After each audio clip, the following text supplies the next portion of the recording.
Assalamualaikum warahmatullahi wabarakatuh.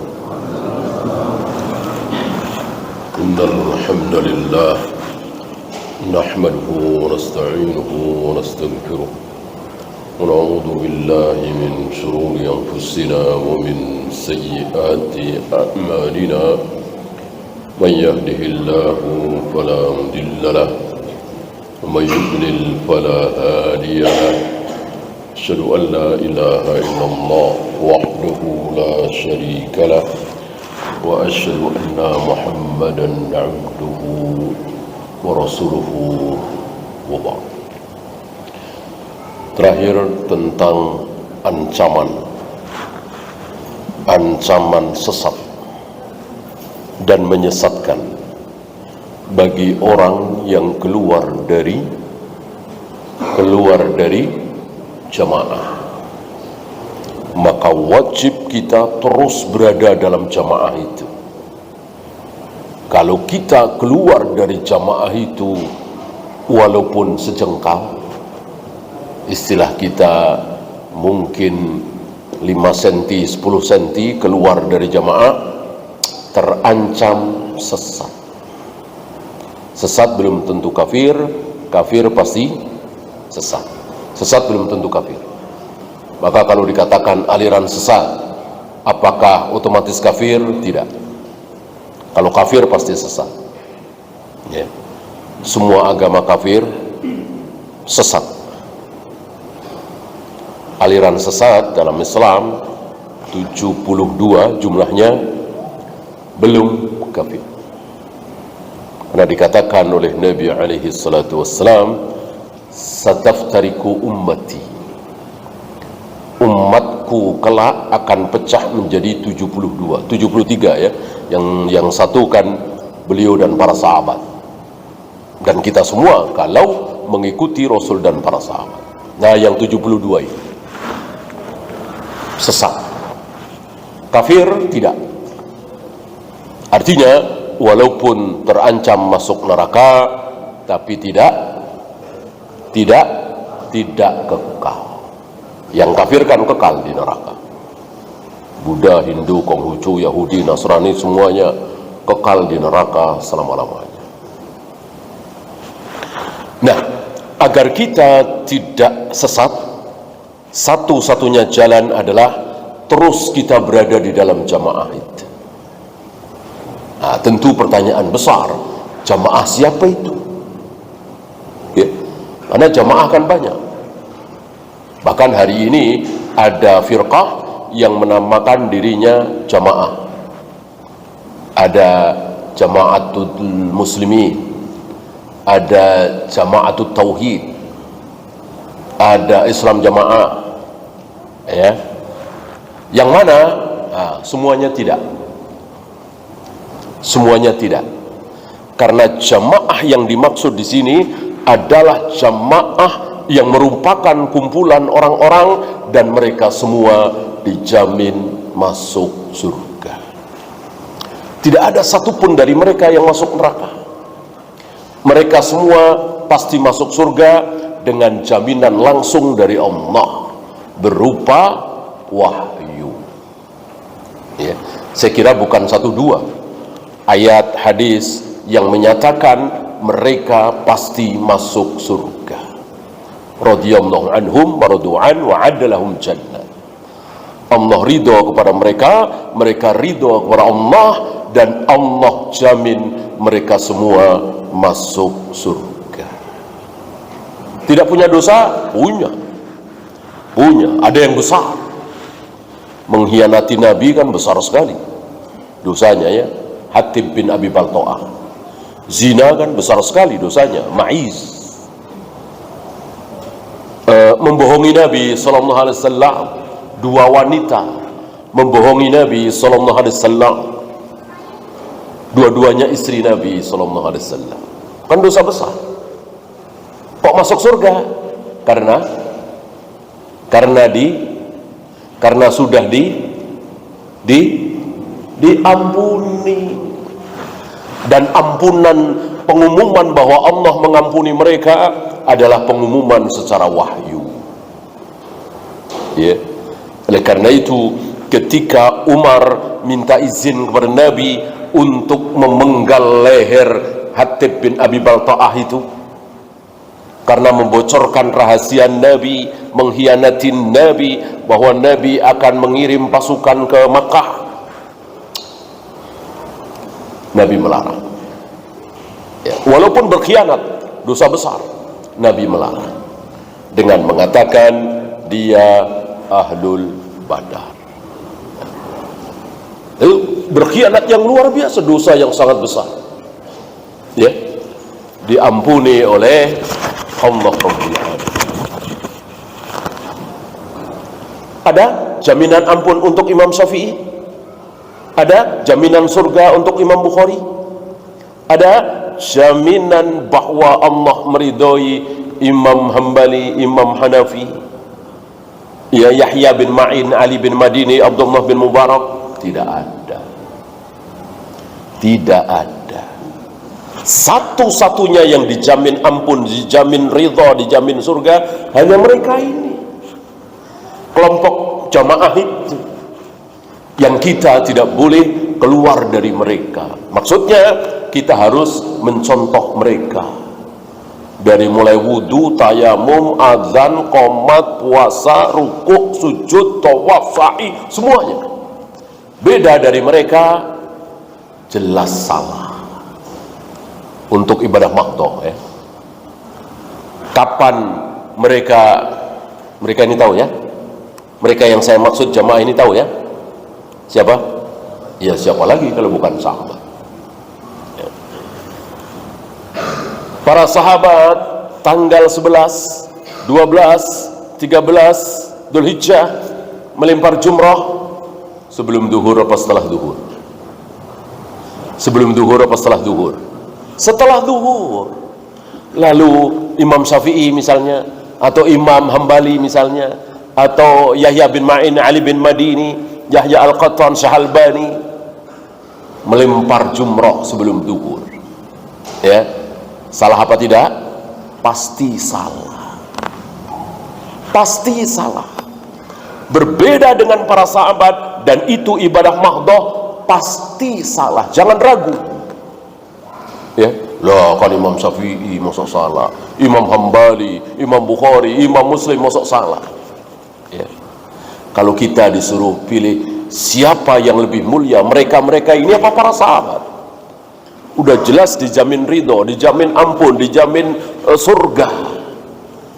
Gak ada yang bisa mengalahkan mereka. Ya.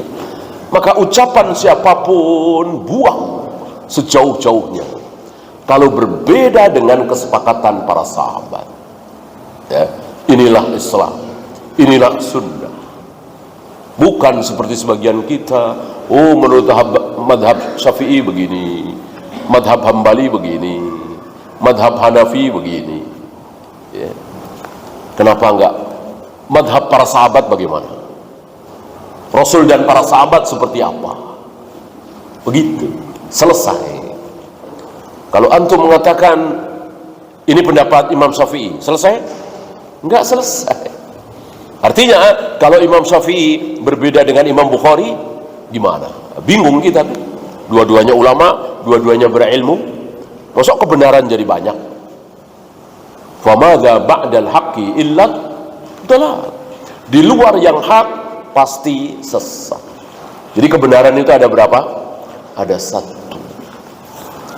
Oleh karena itu yang dicontohkan oleh Rasul dan para sahabat satu.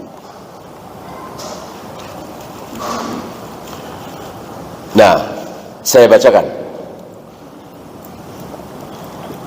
Wal asasul ladzi tubna alaihi al-jama'ah wa hum ashabu Muhammadin sallallahu alaihi wasallam. Asas di mana dibangun para jamaah ini, mereka adalah para sahabat-sahabat Nabi sallallahu alaihi wasallam. Ada yang lain? Tidak ada. Tidak ada yang lain. Ya.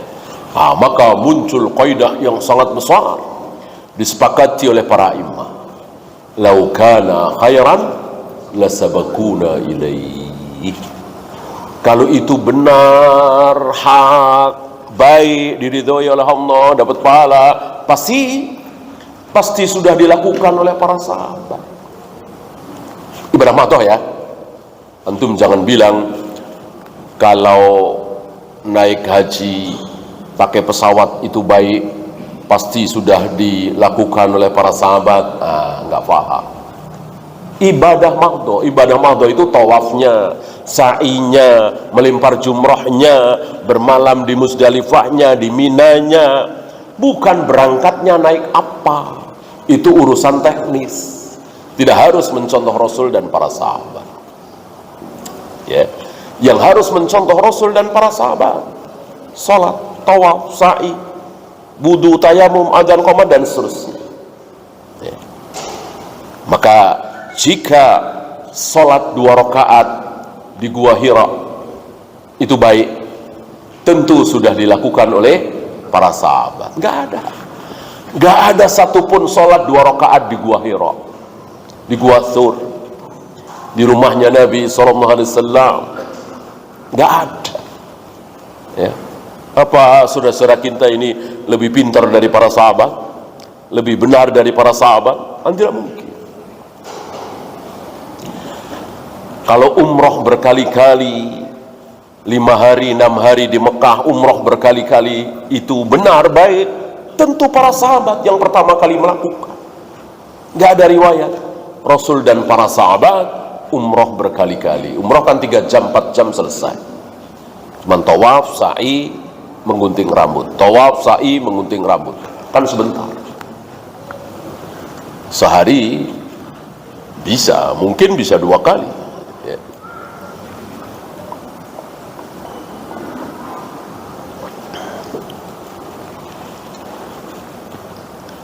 Wahum ahlus sunnati wal jamaah. Mereka ini ahlus sunnah wal jamaah.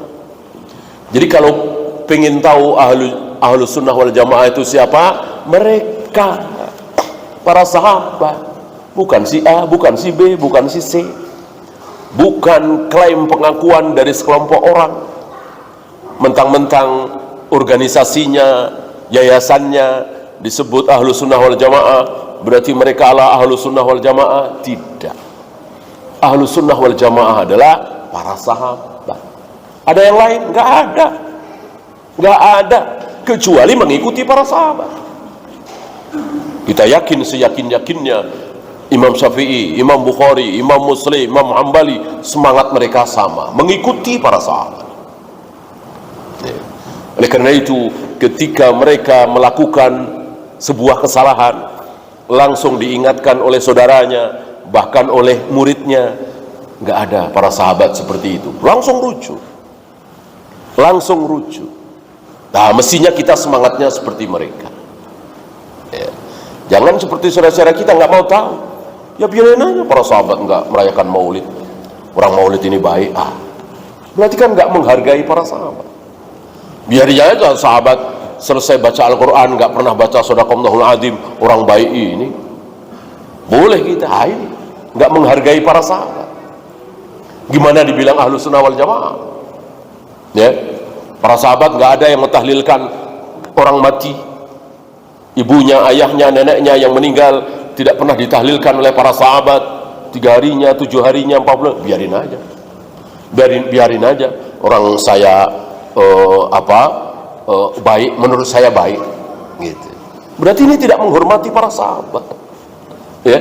Lau kana khairan lasabakuna ilaih, selesai. Qaidah ini selesai ya. Bagaimana kita tidak mau mengikuti para sahabat, sementara para sahabat sudah dipuji oleh wahyu, dijamin surga, dijamin ampun. Bagaimana kita tidak ikuti, malah mengikuti yang tidak ada jaminan ya. Faman lam ya'khud anhum, maka barang siapa yang tidak mau mengikuti mereka, mengambil agama dari mereka, nggak mau, faqad dhalla wabtada'a, maka dia telah sesat dan bid'ah ya. Tidak mengikuti sahabat, walaupun sholat, walaupun saum, tapi saum itu tidak pernah dilakukan oleh para sahabat. Adakah? Ada. Ya. Para sahabat tidak ada mentang-mentang lahirnya hari Selasa, maka setiap hari Selasa puasa.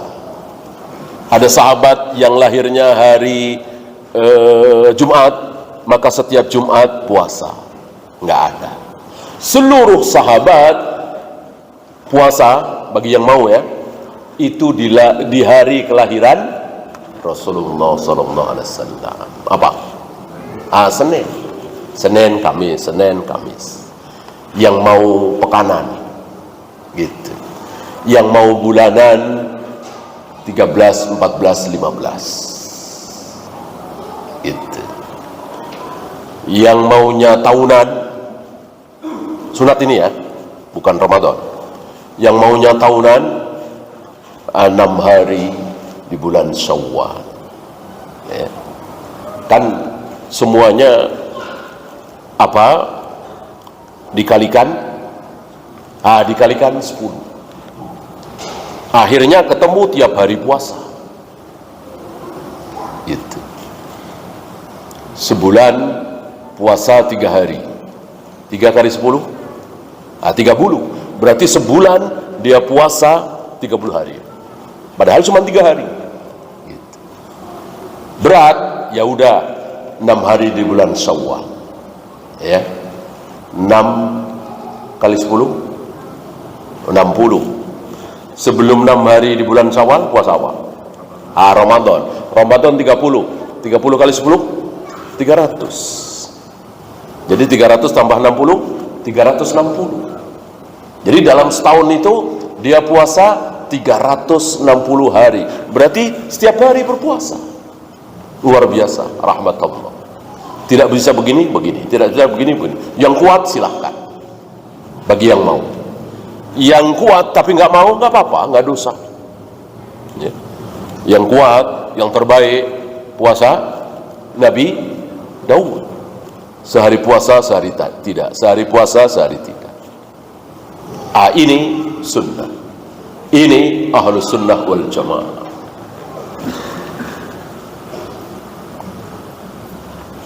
Wa kullu bid'atin dalalah wa dalalatu wa ahluha finnar. Sementara semua bid'ah adalah sesat. Siapa yang mengatakan ada bid'ah yang tidak sesat, dia berhadapan dengan para sahabat, bahkan berhadapan dengan Nabi SAW yang mengatakan iyyakum wa muhdatsatil umur fa inna kulla muhdatsatin bid'ah wa kulla bid'atin dalalah wa kulla dalalatin finnar. Yang pertama kali mengucapkan ini siapa? Rasulullah SAW.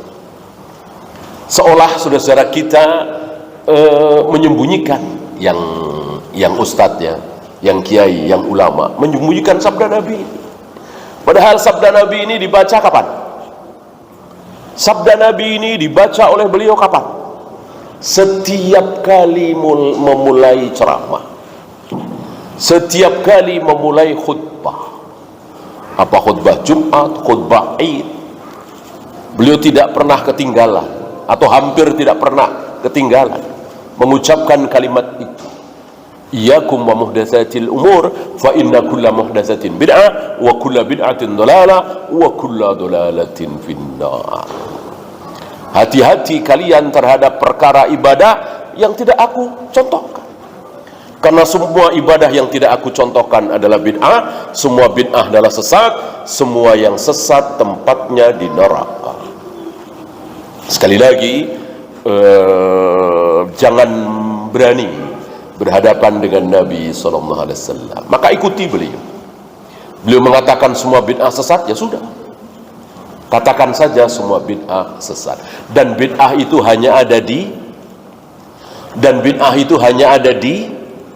mana? Di ibadah mahdo.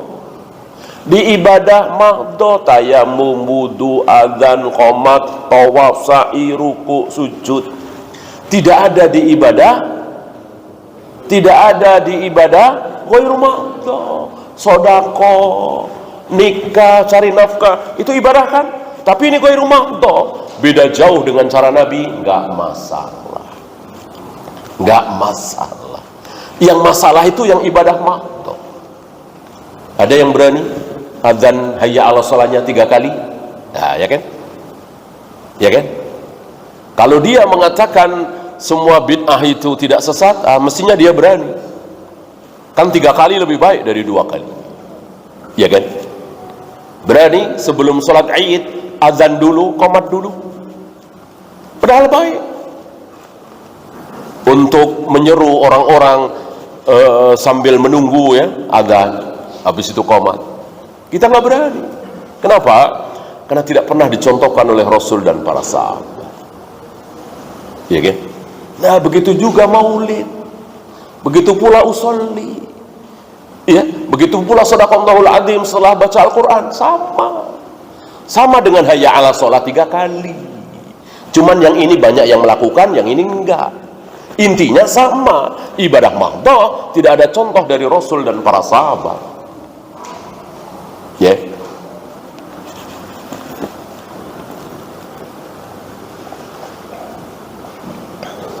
Ya. Kita lanjutkan yang keempat. Wa qala Umar bin Al-Khattab. Beliau membawakan ucapan Umar bin Khattab. La udhra li ahadin fi dolalatin rakibaha. Tidak ada udzur bagi seseorang yang melakukan kesesatan. Gak ada udzur itu maksudnya gak ada maaf, gak ada alasan. Udzur ditolak gitu. Hasibaha huda, dia mengira bahwa itu tidak sesat seperti tadi. Dia mengira bahwa itu sunnah. Dia tidak tahu kalau itu bid'ah. Dia tidak tahu kalau itu syirik. Dia tidak tahu kalau itu haram. Ya. Kata Umar, la udhra, tidak ada udzur. Sebaliknya, wala fi huda tarakahu, tidak ada udzur pula bagi orang yang meninggalkan kebaikan. Hasibahu dolalatan, dia sangka itu sesat gitu. Yang manjang-manjangin jenggot, yang jenggot nggak dipotong sesat nih, teroris nih, maka saya potong. Nah, dia mengira jenggot itu sebuah kesesatan gitu. Yang pakaiannya tidak isbal sesat, maka saya akan isbal gitu ya. Yang pakai jilbab terlalu besar sesat. Nah, kalau zaman dulu, zaman tahun 70-an, 80-an lebih dahsyat lagi ya. Pakai jilbab itu aneh gitu.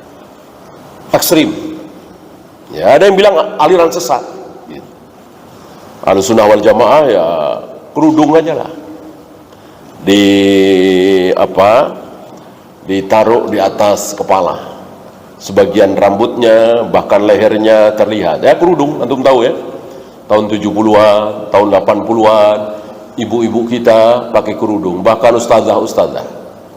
Ya. Sebagian istri-istri kiai pakai kerudung, bukan jilbab. Bukan khimar. Walillahil hamd. Hari ini luar biasa. Ya. Jangankan istri kiai, istri ustaz, ya. Nonton konser pakai jilbab, main TikTok nyanyi-nyanyi pakai jilbab. Ya jilbabnya bagus, nggak boleh kita bilang percuma aja. Kalau nonton konser, kalau main TikTok, mending nggak usah pakai jilbab, nggak boleh, nggak boleh. Ya. Nggak ada pakai jilbab percuma, tidak ada, tidak ada. Itu ucapan syaitaniyah. Ya, nggak ada sholat percuma. Setan mengatakan lewat mulut sebagian orang percuma sholat. Masih mencuri, masih korupsi, masih gibain orang, sholat percuma. Ini ucapan setan lewat mulut manusia. Ya, nggak ada sholat percuma, nggak ada pakai jilbab percuma. Ya.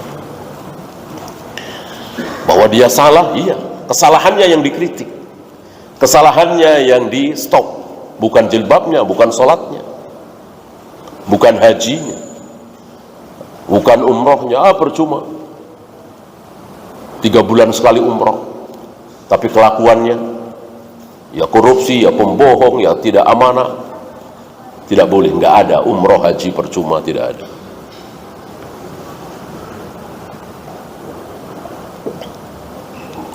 Kenapa? Nah, kata Umar ini ya, nanti kita bahas.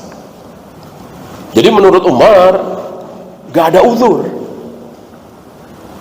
Faqad buyyinatul umur, karena perkara-perkara agama ini sudah terang benerang, sudah diterangkan, sudah disampaikan oleh Rasulullah alaihi salatu wassalam, dan sudah menyebar di muka bumi. Sekali lagi ini kata beliau, dan beliau berbicara seperti ini di mana? Di hadapan kaum muslimin. Ini kan sepeninggal Nabi, sepeninggal Abu Bakar. Luar biasa, kaum muslimin jadi apa? Agama Islam jadi apa hari itu? Jadi agama yang menguasai dunia. Jangankan kaum muslimin, orang kafir pun tahu. Orang kafir pun tahu. Antum masih ingat dialog Heraklius dengan Abu Sufyan? Waktu itu Abu Sufyan masih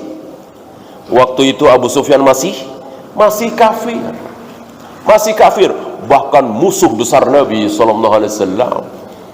Heraklius bertanya kepada Abu Sufyan tentang ajaran Islam, tentang Rasulullah, dijawab oleh Abu Sufyan dengan lancar, dengan benar.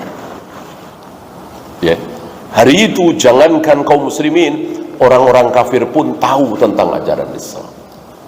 Dakwah luar biasa. Di zaman Umar belum ada syubhat, belum ada aliran sesat, belum ada firqah dolal. Maka beliau mengatakan seperti ini, wajar sekali. Adakah hari itu kaum muslimin yang tidak tahu kalau jenggot itu wajib, kalau jilbab itu wajib, nggak tahu? Nggak mungkin. Nggak mungkin. Sholat berjamaah itu wajib bagi laki-laki, ada? Nggak ada. Luar biasa dakwah. Maka beliau mengucapkan kalimat seperti ini pantas. Ya. Wa sabatatil hujjah, hujjah telah tegak. Wan qata'al udhru, maka nggak ada udzur lagi, putus udzur. Ucapan beliau di saat kaum muslimin dalam masa kejayaan luar biasa. Ajaran Islam, sunnah Nabi betul-betul berkibar. Belum ada bid'ah kan? Ketika Umar masih hidup kan belum ada bid'ah, belum ada aliran sesat. Aliran sesat muncul pertama kali setelah Umar terbunuh, setelah Umar ditusuk saat beliau mengimami sholat subuh oleh Abu Lu'lu'. Setelah itu baru muncul syubhat, baru muncul aliran sesat. Berarti di zaman Umar, di zaman Rasulullah, Abu Bakar, Umar, seluruh kaum muslimin ahlus sunnah wal jamaah, seluruh kaum muslimin al-firqatun najiyah, seluruh kaum muslimin at-taifatul mansurah, seluruh kaum muslimin salaf. Ya. Adakah kaum muslimin yang Asy'ariyah waktu itu? Nggak ada satupun. Adakah seorang muslim yang Maturidiyah hari itu? Nggak ada. Jahmiyah, Jabariyah? Nggak ada. Rafidah, Khawarij? Belum ada. Seluruh kaum muslimin ketika Umar masih hidup adalah ahlus sunnah. Nggak ada satupun yang tersesat, terjebak dalam firqah dolal.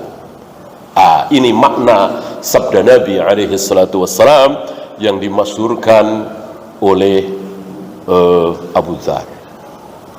Umar qaflul fitnah. Umar adalah gemboknya fitnah. Artinya fitnah itu, syubhat itu, aliran sesat itu belum muncul, digembok, belum keluar, digembok oleh Umar. Dan ini diketahui oleh Hudzaifah. Terjadi dialog menarik yang cukup panjang antara Umar dengan Hudzaifah,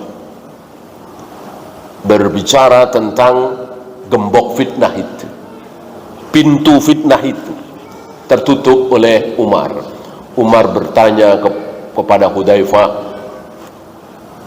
Antum masih ingat Hudzaifah itu disebut apa? Sirrun Nabi sallallahu alaihi wasallam, pemegang rahasia Nabi sallallahu alaihi wasallam. Artinya banyak ucapan-ucapan rahasia, ucapan-ucapan yang tidak pantas didengar oleh halayak, Nabi bisikkan kepada Hudzaifah.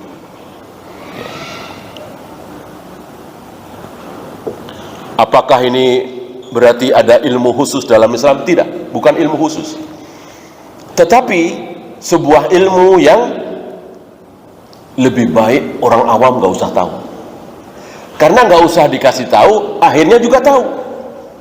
Apa?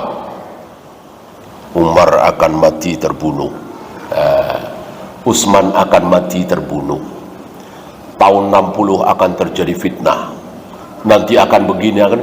Orang lebih baik nggak usah tahu. Tahu malah ketakutan kan? Nggak usah tahu, nanti juga tahu sendiri. Kira-kira begitu. Nah, semua orang tahu. Hudzaifah inilah yang dibisiki oleh Nabi Sallallahu Alaihi Wasallam sampai kepada nama-nama orang munafik. Nama-nama orang munafik, si A, si B, si C, si D, dibisikkan di telinga Hudzaifah. Karena Hudzaifah dibisiki, tentu Hudzaifah paham. Tidak boleh menyampaikan ke halayak. Gitu ya. Nah, Umar paham ini. Maka Umar cuma bertanya, apakah pintu yang digembok itu dibuka secara normal apa didobrak? Gitu. Umar berharap pintu itu, gembok itu dibuka secara normal. Berarti bisa ditutup lagi, kan begitu. Pintu itu kalau dibuka secara normal kan bisa ditutup lagi, rapat lagi, gitu. Maksud Umar, ya sudah, kalau perlu aku turun, kalau perlu aku lengser, kan normal gitu. Hudzaifah mengatakan tidak, pintu itu harus didobrak, pintu itu harus dibuka paksa. Maksudnya Umar harus dibunuh. Kan nggak mungkin takdir Allah batal, tidak mungkin tulisan Allah, rencana Allah yang ditulis di Lauh Mahfuz batal. Nah, ini diyakini oleh Hudzaifah karena mendengar sabda Nabi Sallallahu Alaihi Wasallam. Ya, apalagi pernyataan Nabi di atas gunung Uhud ketika beliau, Abu Bakar, Umar, Utsman berempat di atas gunung Uhud, tiba-tiba gunung Uhud berguncang. Sebuah keanehan. Kalau gunung Merapi, gunung Semeru berguncang nggak aneh, karena memang gunung berapi kan. Kalau gunung Uhud aneh sekali, bukan gunung berapi, mati, ya, betul-betul batu. Ya, secara logika nggak mungkin.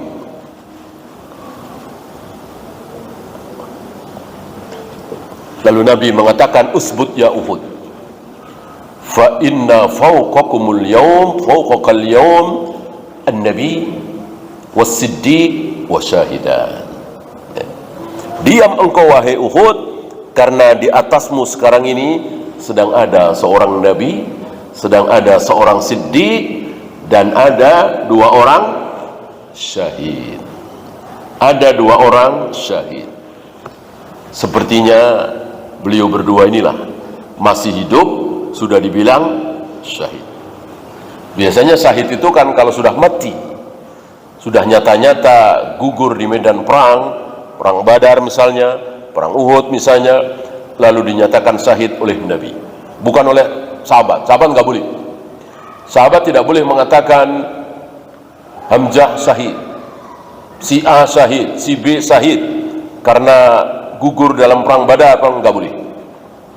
Hanya Nabi yang boleh, gitu ya. Kan ini gaib.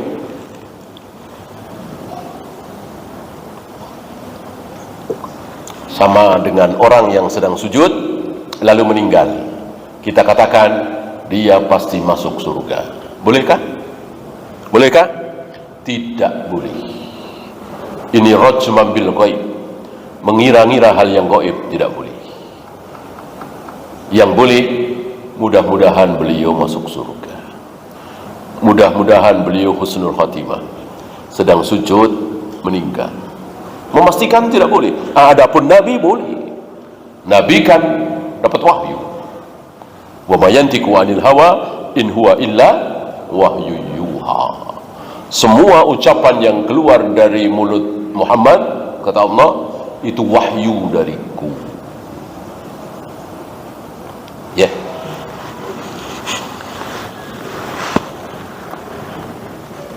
Wadhalika anna sunnata wal jama'ata qad ahkama amruddin kullahu. Karena sunnah dan jamaah ini telah tegak dalam hal dakwah, menerangkan seluruh perkara-perkara agama. Maka kalau ada yang tidak tahu, salah sendiri. Kenapa tidak belajar? Wa tabayyana lin-nas wa 'alan nasi al-ittiba', maka manusia cuman punya satu pilihan. Apa? Ittiba', mengikuti. Bolehkah ada pilihan lain? Tidak boleh. Cuman satu pilihan, mengikuti.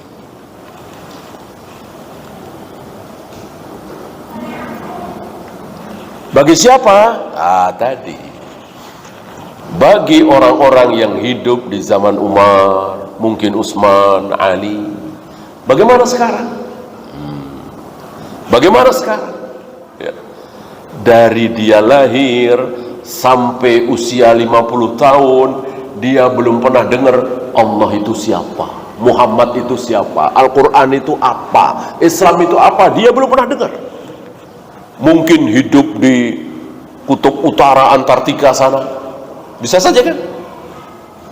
Lalu sampai dia mati, apa ia berlaku terhadap apa yang diucapkan oleh Umar? Tentu tidak. Umar berbicara di zamannya. Umar berbicara apa yang di hadapan beliau. Ya. Karena Umar bukan Nabi. Kalau Nabi iya, beliau kan diatur oleh wahyu. Maka beliau berbicara bukan hanya di zamannya. Itu kalau ucapan Nabi.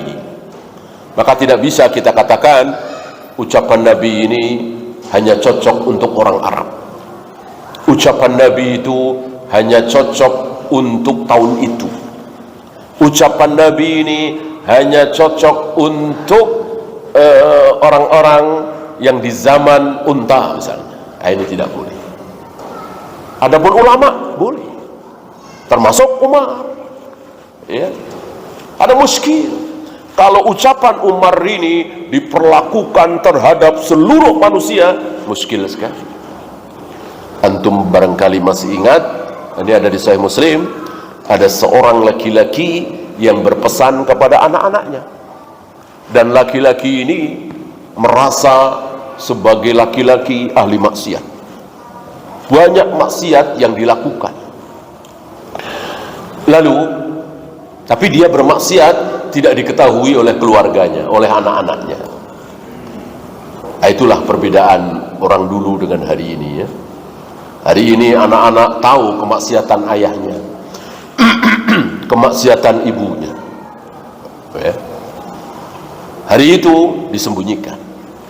Maka dia bertanya kepada anak-anaknya, dikumpulkan, mungkin ketika usia sudah lanjut ya, merasa sudah dekat ajal. Dia bertanya kepada anak-anaknya, wahai anak-anakku, menurut kalian aku ini ayah seperti apa? Aku ini ayah seperti apa? Anak-anaknya semua memujinya. Engkau ayah terbaik, engkau ayah yang amanah, engkau ayah yang soleh, dan seterusnya dan seterusnya. Nggak tahu kalau ayahnya ahli maksiat. Ya. Lalu si ayah ini berpesan, nanti kalau ayah meninggal, tolong bakar mayat ayah. Setelah dibakar jadi abu, taburkan ke lautan. Kenapa? Karena kalian nggak tahu dosa ayah terlalu banyak. Kalau sampai Allah menghidupkan ayah lagi, tentu ayah akan disiksa. Muslim dia. Ini sebelum Nabi Muhammad SAW, ya. Kalau ayah menjadi abu, ditaburkan ke lautan, terpisah kemana-mana, di perut ikan ini, di perut ikan ini, tentu Allah tidak akan bisa menghidupkan aku. Kata dia, anggapan dia, ya, tentu anggapan yang salah, bahkan kufur. Insya Allah antum masih ingat akhirnya orang ini masuk surga apa masuk neraka? Masuk surga. Masuk surga. Kenapa? Karena hujah belum sampai kepada dia bahwa membakar mayat adalah dosa besar, bahwa meyakini bahwa Allah tidak sanggup melakukan sesuatu adalah kufur. Dia nggak tahu. Sebatas yang dia tahu cuman itu, bahwa kalau jadi abu, Allah tidak sanggup menghidupkan lagi, ya. Bukan dia merendahkan Allah, taunya seperti itu. Nah, maka sampai di akhirat Allah menguji lagi dengan pertanyaan, kenapa engkau lakukan itu? Kenapa engkau perintahkan anak-anakmu untuk membakar mayatmu? Dijawab oleh orang ini dengan jawaban yang membuat Allah ridho. Apa? Karena aku takut kepada engkau ya Allah. Aku takut kepada engkau ya Allah. Jawaban ini membuat Allah ridho dan mengampuni dia dan memasukkan dia ke dalam surga. Kenapa? Karena hujah, dalil, dakwah belum sampai kepada dia. Ini pelajaran besar bagi kita untuk apa ya? Jangan mudah-mudah mengkafirkan sesama muslim. Walaupun ucapannya kafir. Salat nggak wajib, jilbab nggak wajib, ini ucapan kafir jelas.